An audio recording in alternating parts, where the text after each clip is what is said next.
Virginia, I got a few. New Jersey, anyone want to admit to that? Okay. And New York, all right. Okay, that's great. I'd like to get to know my audience. I know probably most of you are Christians, so I'm speaking to the choir. I hope a few of you are not Christians, but anyway, we don't have any communists in here or socialists or anything. Okay.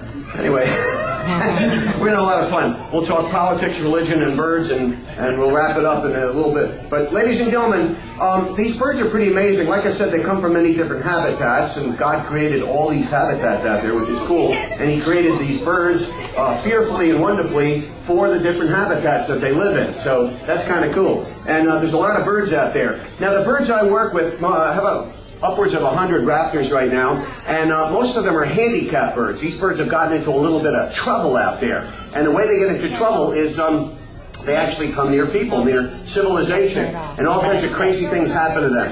Birds like this, they get hit by cars, they get hit by airplanes, they get shot, poisoned, electrocuted, all kinds of crazy things happen to them. And when they're injured, what I try to do is to help them out and fix them up and then release them back into the habitats where they belong. I do this as a wildlife rehabilitator. A woman comes up to me yesterday and she goes, "You're such a wonderful guy." I said, "You know that, okay?" But anyway, she said, "No, what do? You rescue birds. That's cool." I said, "Wait a second. We used to call it a rescue. Now we call it a bailout, okay?"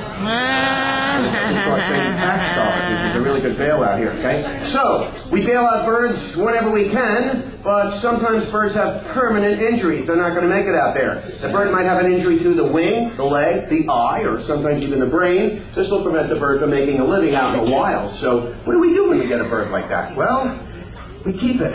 We also give the bird a job. We hire the handicap, basically.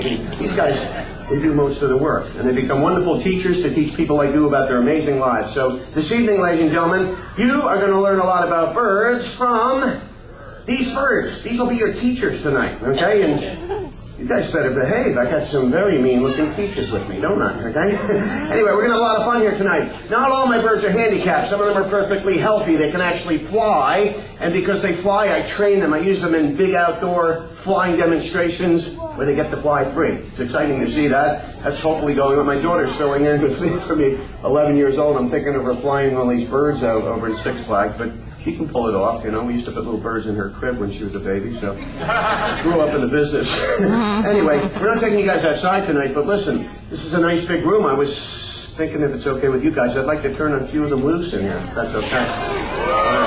In that case, we'll have a lot of fun. Some of you may need intensive therapy after the show and a lot of prayer, okay? But we're going to meet my first guest. The bird I've got sitting right here, she's actually the largest falcon in the world. And she comes from a place I wouldn't mind visiting for about 5 minutes right now.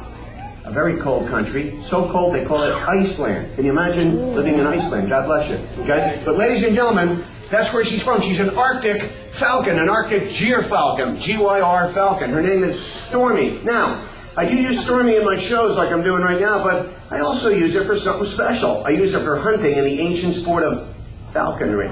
Now, some people hunt with a gun. Some people hunt with a bow and arrow. I'm a little old-fashioned. I hunt with a bird. It's a 4,000-year-old sport. And as I'm training my birds, I'm doing something very historic. So I use a lot of interesting tools and equipment. But the equipment really hasn't changed in centuries. Look right on my hand here. We have a leather glove. This is called the gauntlet. The gauntlet is to protect me from the bird. This is a gauntlet made of elk skin. It was made in Europe, made from the same patterns they were using hundreds of years ago, back in medieval times. Back in those days, falconry was called the sport of kings. Now, all these birds, on their feet or legs, they have leather straps. These are called jesses. And these jesses do not hurt their feet. Raptors have, by the way, these are raptors. You guys know that? Okay. Just want to make sure that a lot of times I do Christian programs. I'll go to a church to speak or something. And my company's called the Raptor Project. But instead of putting that down on the bulletin, they put the Rapture Project. It's coming to the church Tuesday evening at 7:30. Don't miss it. I get a huge turnout. Okay, people are so excited coming in the doors. They see the birds, and I'm like, "Don't worry, that might be coming soon." But we're talking birds here tonight. Okay, this is the Raptor Project. Okay, and the word raptor means a bird of prey that catches things with its feet. Okay, so these birds have strong feet. Now, God, of course, is a wonderful designer and architect. He created thousands of species of birds. Over 8,000 species of birds are found in the world. All of them with different feet, I might add. And if you look at a seagull or a duck or a goose out there, their feet